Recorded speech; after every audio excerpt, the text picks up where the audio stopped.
મહત વગેરે ભિન્ન ભિન્ન તત્વોની ઉત્પત્તિનું વર્ણન. શ્રી ભગવાને કહ્યું, હે માતા, હવે હું તમને પ્રકૃતિ વગેરે બધા તત્વોના ભિન્ન ભિન્ન લક્ષણો બતાવું છું. તેમને જાણી લેવાથી મનુષ્ય પ્રકૃતિના ગુણોથી મુક્ત થઈ જાય છે. આત્મદર્શનરૂપી જ્ઞાન જ મનુષ્યના મોક્ષનું કારણ છે અને તે જ તેની અહંકારરૂપી હૃદયગ્રંથિને છેદનારું છે, એમ પંડિતજનો કહે છે. એ જ્ઞાનનું હું તમારી આગળ વર્ણન કરું છું. આ સઘળું જગત જેનાથી વ્યાપ્ત થઈને પ્રકાશિત થાય છે તે આત્મા જ પુરુષ છે. તે અનાદિ, નિર્ગુણ, પ્રકૃતિથી પર, અંતઃકરણમાં અનુભૂત થનારો અને સ્વયં પ્રકાશ છે. તે સર્વવ્યાપી પરમાત્માએ પોતાની પાસે લીલા વિલાસપૂર્વક આવેલી અવ્યક્ત અને ત્રિગુણાત્મક વૈષ્ણવ માયાનો સ્વેચ્છાએ સ્વીકાર કરી લીધો. તેથી પ્રકૃતિમાં ચૈતન્ય આવી ગયું. લીલાપરાયણ પ્રકૃતિ પોતાના સત્વ વગેરે ગુણો વડે તેમને જ અનુરૂપ પ્રજાનું સર્જન કરવા લાગી. આ જોઈને પુરુષ જ્ઞાનને ઢાંકી દેનારી તેની આવરણ શક્તિથી મોહિત થઈ ગયો, પોતાના સ્વરૂપને ભૂલી ગયો. આ પ્રમાણે પોતાનાથી ભિન્ન પ્રકૃતિને જ પોતાનું સ્વરૂપ સમજી લેવાથી પુરુષ પ્રકૃતિના ગુણો વડે કરવામાં આવતા કર્મોનો પોતાને જ કરતા માનવા લાગે છે. કર્તૃત્વના અભિમાનના લીધે જ અકર્તા, સ્વાધીન, સાક્ષી અને આનંદ સ્વરૂપ પુરુષને જન્મ મૃત્યુરૂપી બંધન અને પરતંત્રતાની પ્રાપ્તિ થાય છે.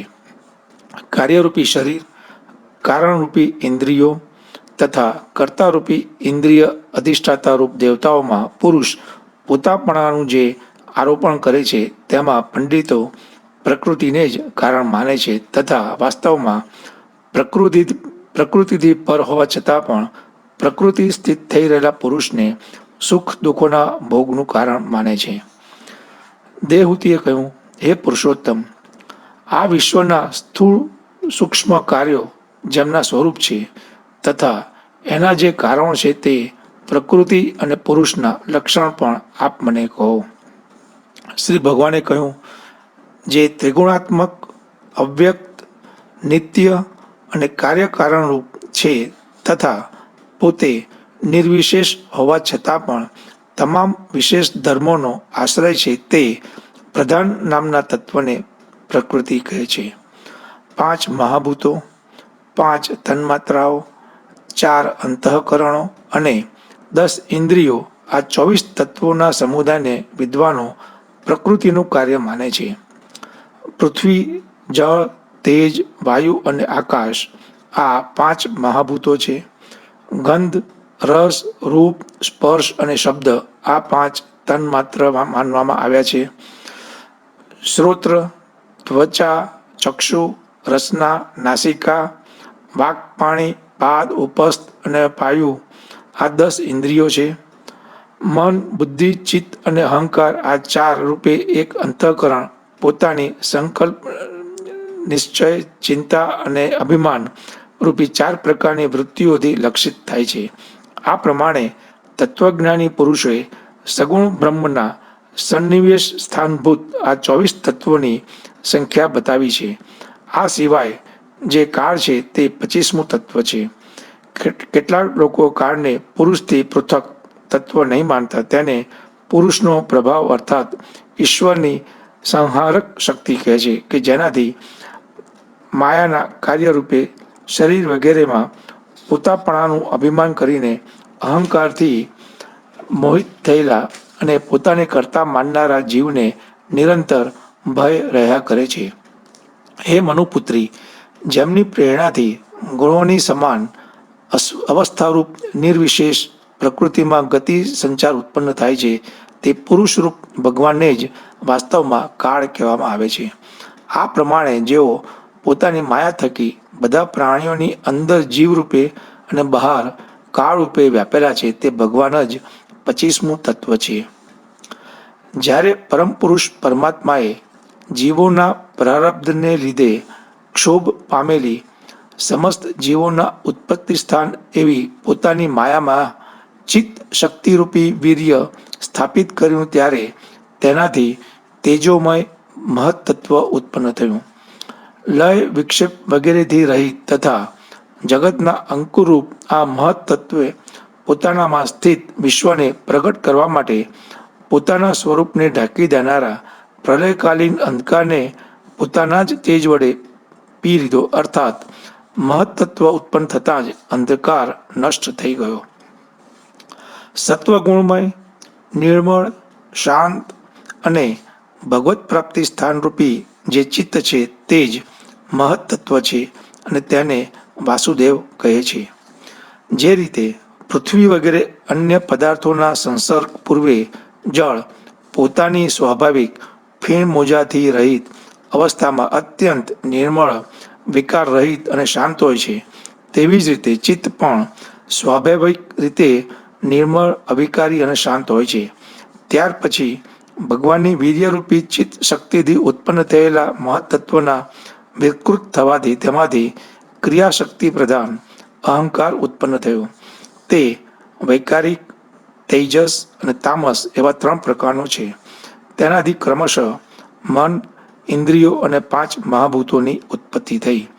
આ ભૂતો, ઇન્દ્રિયો અને મનરૂપી અહંકારને જ પંડિતો સાક્ષાત સંકર્ષણ નામના 1000 માથાવાળા અનંત દેવ કહે છે. આ અહંકારનું લક્ષ્ય દેવતા રૂપે કર્તૃત્વ, ઇન્દ્રિયો રૂપે કરણત્વ અને પંચભૂતો રૂપે કાર્યત્વ છે તથા સત્વ વગેરેના ગુણોના સંબંધે તેના લક્ષણ શાંતત્વ, ઘોરત્વ અને મૂઢત્વ પણ છે. ઉપરયુક્ત 3 પ્રકારના અહંકાર પૈકીના વૈકારિક અહંકારના વિકૃત થવાથી તેમનામાંથી મન ઉત્પન્ન થયું કે જેના સંકલ્પ વિકલ્પોથી કામનાઓની ઉત્પત્તિ થાય છે. આ મન તત્વ જ ઇન્દ્રિયોના અધિષ્ઠાતા અનિરુદ્ધના નામે પ્રસિદ્ધ છે. યોગીઓ શરદ ઋતુના નીલકમળ જેવા શ્યામ વર્ણના આ અનિરુદ્ધજીની ધીરે ધીરે મનને વશ કરીને આરાધના કરે છે. હે સાધ્વી, પછી તેજસ અહંકારમાં વિકાર થવાથી તેમાંથી બુદ્ધિ તત્વ ઉત્પન્ન થયું. વસ્તુનું સ્ફુરણરૂપ વિજ્ઞાન થવું અને ઇન્દ્રિયોના વ્યાપારમાં સહાયક થવું, પદાર્થોનું વિશેષ જ્ઞાન કરવું, આ બુદ્ધિનું કાર્ય છે. વૃત્તિઓના ભેદની દ્રષ્ટિએ સંશય, વિપર્ય એટલે કે વિપરીત જ્ઞાન, નિશ્ચય, સ્મૃતિ અને નિદ્રા આ પણ બુદ્ધિના જ લક્ષણ છે. આ બુદ્ધિ તત્વ જ પ્રદ્યુમન છે. ઇન્દ્રિયો પણ તેજસ અહંકારનું જ કાર્ય છે. કર્મ અને જ્ઞાનના વિભાગની દ્રષ્ટિએ તેમના કર્મેન્દ્રિયો અને જ્ઞાનેન્દ્રિયો એમ 2 પ્રકાર છે. તેમાં કર્મ એ પ્રાણની શક્તિ છે અને જ્ઞાન એ બુદ્ધિની શક્તિ છે. ભગવાનની ચેતન શક્તિથી પ્રેરણાથી તામસ અહંકારના વિકૃત થવાથી તેનામાંથી શબ્દ તન્માત્રાનો પ્રાદુર્ભાવ થયો. શબ્દ તન્માત્રામાંથી આકાશનું તથા શબ્દનું જ્ઞાન કરાવનારી શ્રોત્ર ઇન્દ્રિય ઉત્પન્ન થઈ. અર્થ દ્વારા શબ્દ સમજાય છે અને શબ્દ દ્વારા વ્યક્તિ ઓળખાય છે. શબ્દ આકાશનું સૂક્ષ્મ તન્માત્ર છે એવું વિદ્વાનોએ કહ્યું છે.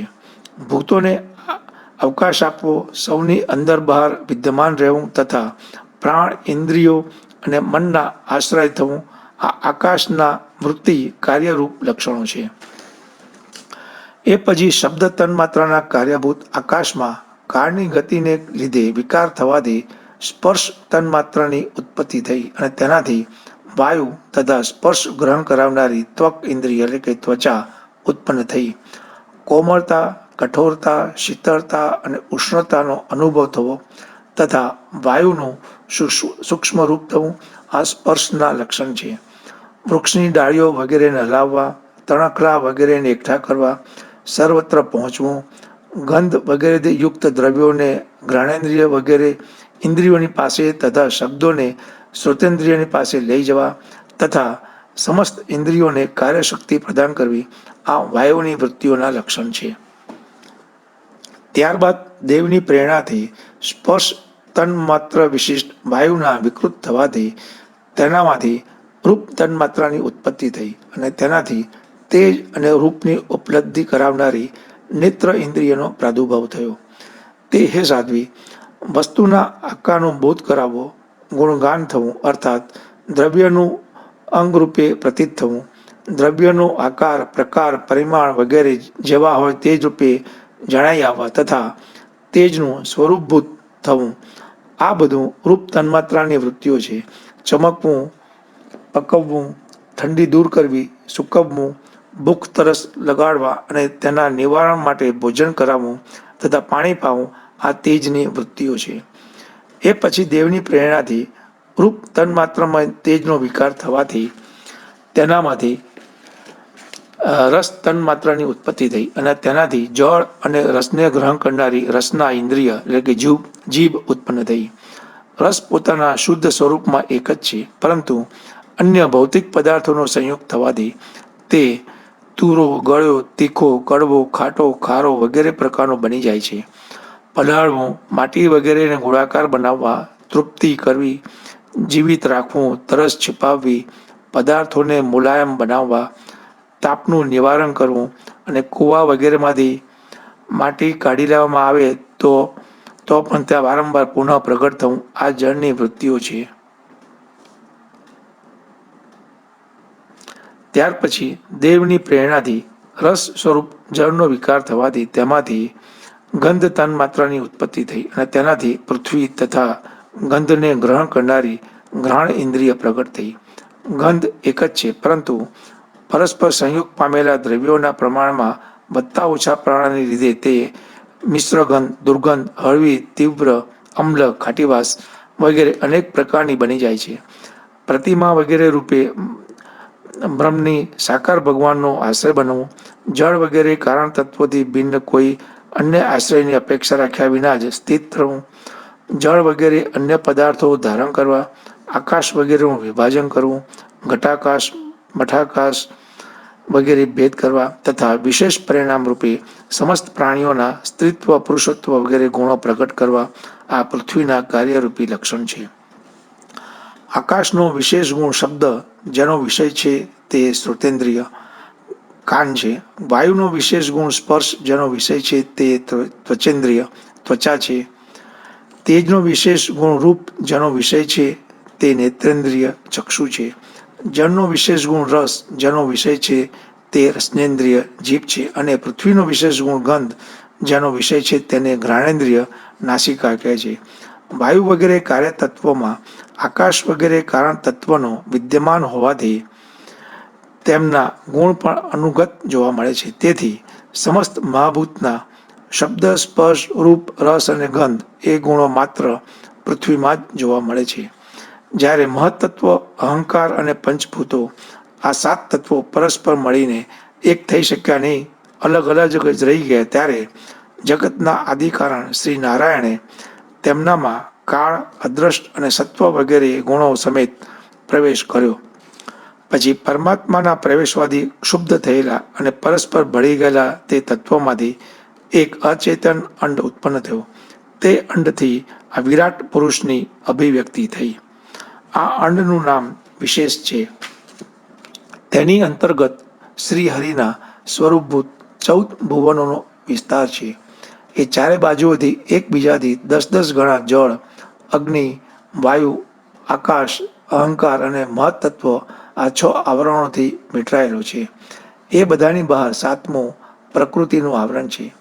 કારણરૂપ જળમાં રહેલા તે તેજોમય અંડમાંથી ઉઠીને આ વિરાટ પુરુષે ફરી તેમાં પ્રવેશ કર્યો અને પછી તેમાં કેટલાક પ્રકારના છિદ્રો કર્યા. સૌ પ્રથમ એનામાં મુખ પ્રગટ થયું, તેનાથી વાક ઇન્દ્રિય અને પછી વાણીનો અધિષ્ઠાતા અગ્નિ ઉત્પન્ન થયો. પછી નાકના છિદ્રો નસકોરા પ્રગટ થયા, તેનાથી પ્રાણ સહિત ઘ્રાણ ઇન્દ્રિય ઉત્પન્ન થઈ. ઘ્રાણ પછી તેનો અધિષ્ઠાતા વાયુ ઉત્પન્ન થયો. ત્યાર પછી નેત્ર ગોલક પ્રગટ થયા, તેમનામાંથી ચક્ષુ ઇન્દ્રિય પ્રગટ થઈ અને તેની અંતર્ગત તેનો અધિષ્ઠાતા સૂર્ય ઉત્પન્ન થયો. પછી કાનના છિદ્રો પ્રગટ થયા, તેનાથી તેમની ઇન્દ્રિય, શ્રોત્ર અને તેના અભિમાની દિક્દેવતા એટલે કે દિશાઓ પ્રગટ થયા. તેનાથી રૂંવાટા, મૂછ, દાઢી તથા માથાના વાળ પ્રગટ થયા. અને તે પછી ત્વચાની અભિમાની ઔષધિઓ, અન્ન વગેરે ઉત્પન્ન થઈ. ત્યાર પછી લિંગ પ્રગટ થયું, તેનાથી વીર્ય અને વીર્ય પ્રગટ થયા પછી લિંગનું અભિમાની આપોદેવ આપજળ ઉત્પન્ન થયું. પછી ગુદા પ્રગટ થઈ, તેનાથી અપાન વાયુ, અને એ પછી તે અપાનના અભિમાની દેવતા લોકને ભયભીત કરનારા મૃત્યુ દેવતા પ્રગટ થયા. ત્યાર પછી હાથ પ્રગટ થયા, તેમનાથી બળ, અને એ પછી હસ્ત ઇન્દ્રિયના અભિમાની દેવતા ઇન્દ્ર ઉત્પન્ન થયા. પછી ચરણ પ્રગટ થયા, તેમનાથી ગતિ, ચાલવાની ક્રિયા, ગમન, અને પછી પાદ ઇન્દ્રિયોના અભિમાની વિષ્ણુ દેવતા ઉત્પન્ન થયા. આ પ્રમાણે વિરાટ પુરુષને નાડીઓ એટલે કે રક્તવાહિનીઓ પ્રગટ થઈ, ત્યારે તેમનામાંથી રુધિર ઉત્પન્ન થયું, અને તેનાથી નદીઓ પ્રગટ થઈ. પછી તેને ઉદર પેટ પ્રગટ થયું, તેનાથી ભૂખ તરસની અભિવ્યક્તિ થઈ, અને પછી ઉદરના અભિમાની સમુદ્ર દેવતા ઉત્પન્ન થયા. ત્યાર પછી તેમને હૃદય પ્રગટ થયું, હૃદયથી મનનું પ્રાગટ્ય થયું. મન પ્રગટ થયા પછી તેના અભિમાની દેવતા ચંદ્ર પ્રગટ થયા. પછી હૃદયથી જ બુદ્ધિ, અને તે પછી તેના અભિમાની બ્રહ્મ દેવતા પ્રગટ થયા. તે પછી અહંકાર, અને ત્યાર પછી તેના અભિમાની રુદ્ર દેવતા ઉત્પન્ન થયા. ત્યારબાદ ચિત્ત અને તેના અભિમાની દેવતા ક્ષેત્રજ્ઞનું પ્રાગટ્ય થયું. ક્ષેત્રજ્ઞ સિવાયના તે તમામ દેવતાઓ ઉત્પન્ન થઈને પણ જ્યારે વિરાટ પુરુષને ઉઠાડવામાં અસમર્થ રહ્યા, ત્યારે તેને ઉઠાડવા માટે ફરી પાછા ક્રમશઃ પોતપોતાના ઉત્પત્તિ સ્થાનોમાં પ્રવેશ કરવા લાગ્યા. અગ્નિએ વાણી સાથે મુખમાં પ્રવેશ કર્યો, પરંતુ તેનાથી વિરાટ પુરુષ ઉઠ્યો નહીં. વાયુએ ઘ્રાણેન્દ્રિય સાથે નસકોરાઓમાં પ્રવેશ કર્યો, તો પણ વિરાટ પુરુષ ઉઠ્યો નહીં. સૂર્ય ચક્ષુ સાથે નેત્રોમાં પ્રવેશ કર્યો, તો પણ વિરાટ પુરુષ ઉઠ્યો નહીં. દિશાઓએ શ્રવણેન્દ્રિય સાથે કાનોમાં પ્રવેશ કર્યો, તો પણ વિરાટ પુરુષ ઉઠ્યો નહીં. ઔષધિઓએ રૂંવાટા સાથે ત્વચામાં પ્રવેશ કર્યો, તો પણ વિરાટ પુરુષ ઉઠ્યો નહીં. જળે વીર્ય સાથે લિંગમાં પ્રવેશ કર્યો, તો પણ વિરાટ પુરુષ ઉઠ્યો નહીં. મૃત્યુએ અપાન સાથે ગુદામાં પ્રવેશ કર્યો, તો પણ વિરાટ પુરુષ ઉઠ્યો નહીં. ઇન્દ્રે બળ સાથે હાથોમાં પ્રવેશ કર્યો, પણ તેનાથી વિરાટ પુરુષ ઉઠ્યો નહીં. વિષ્ણુએ ગતિ સાથે ચરણોમાં પ્રવેશ કર્યો, તો પણ વિરાટ પુરુષ ઉઠ્યો નહીં. નદીઓએ રુધિર સાથે નાડીઓમાં પ્રવેશ કર્યો, તો પણ વિરાટ પુરુષ ઉઠ્યો નહીં. સમુદ્રે ભૂખ તરસ સાથે ઉદર પેટમાં પ્રવેશ કર્યો, તો પણ વિરાટ પુરુષ ઉઠ્યો નહીં. ચંદ્રમાએ મન સાથે હૃદયમાં પ્રવેશ કર્યો, તો પણ વિરાટ પુરુષ ઉઠ્યો નહીં. બ્રહ્માએ બુદ્ધિ સહિત હૃદયમાં પ્રવેશ કર્યો, તો પણ વિરાટ પુરુષ ઉઠ્યો નહીં. રુદ્રે અહંકાર સાથે તેના હૃદયમાં પ્રવેશ કર્યો, તો પણ વિરાટ પુરુષ ઉઠ્યો નહીં. પરંતુ જ્યારે ચિત્તના અધિષ્ઠાતા ક્ષેત્રજ્ઞે ચિત્ત સાથે હૃદયમાં પ્રવેશ કર્યો, ત્યારે વિરાટ પુરુષ તે જ સમયે જળમાંથી ઉઠીને ઊભો થઈ ગયો.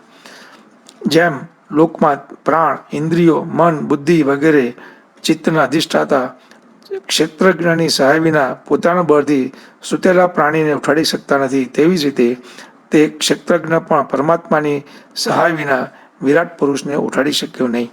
તેથી ભક્તિ, વૈરાગ્ય અને ચિત્તની એકાગ્રતાથી પ્રગટ થયેલા જ્ઞાન વડે તે અંતરાત્મા સ્વરૂપ ક્ષેત્રજ્ઞને આ શરીરથી ભિન્ન જાણીને તેનું ચિંતન કરવું જોઈએ.